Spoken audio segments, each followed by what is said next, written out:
Hello, I'm Fred David. I'm a professor of management at Francis Marion University in Florence, South Carolina, and am co-author of this strategic management textbook published by Prentice Hall. My co-author and I have developed a series of short 5-minute videos, how-to videos that correspond to various topics in the book. This segment is on organizational structure, which comes up in Chapter 7 in the book. So what is organizational structure? Why is it an important strategic management topic?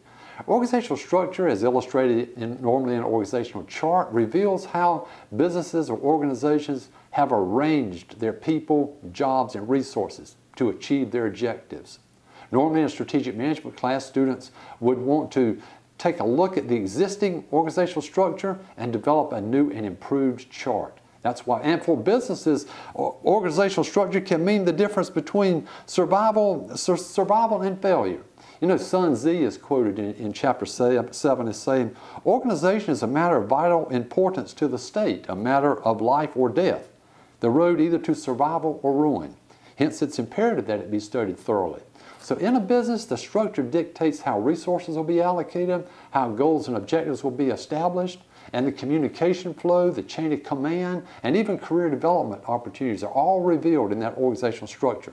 There are countless examples throughout history where more well-organized forces overcame great odds. For example, in the Battle of Thermopylae in central Greece in 480 BC, the king Leonidas of Sparta, with 7,000 troops, overcame more than 150,000 Persians led by Xerxes, trying to conquer Greece as the gateway to Europe. Some symptoms that an organization structure is not working as well as it could would be declining revenues and profits, too large a span of control, numerous conflicts, or even communication problems.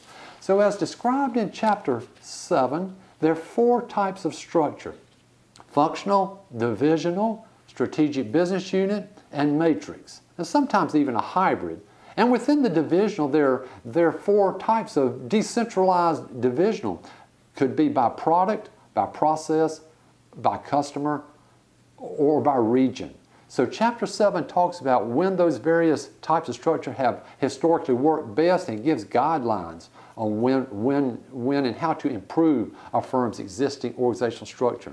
Chapter 7 also gives some important do's and don'ts or guidelines for businesses in establishing a structure. For example, the chair of the board should be chairperson rather than chairman. And that chairperson should not also be the CEO of the business. Because after all, the board of directors hires, fires, evaluates the CEOs. Also, the CEO should not also have the title president. Reserve the title president for division heads. Like the division head for all of North America would be a president rather than a vice president. Also, another guideline, look for diversity in the board of directors and in the top management team. If it's all white males, that's sending really the wrong signal to creditors, distributors, suppliers, employees, and makes the firm vulnerable to various lawsuits. So women and minorities should be represented there.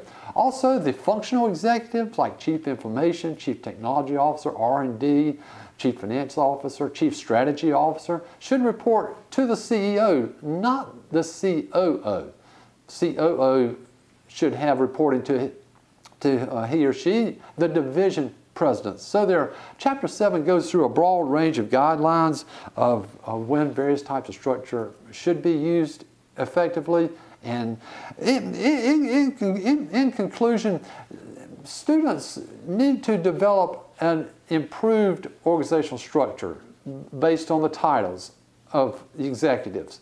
And that's going to be typically important in a strategic management case analysis to show an existing structure, if you could devise one just from the titles of the executives, and then show a new and improved structure based on the guidelines in Chapter 7. Because, like we've talked about, being well organized yields great competitive advantages. And as you know, strategic management is all about gaining and sustaining competitive advantage. Thank you for being here today. Thank you for studying strategic management. We'll see you soon on the next segment.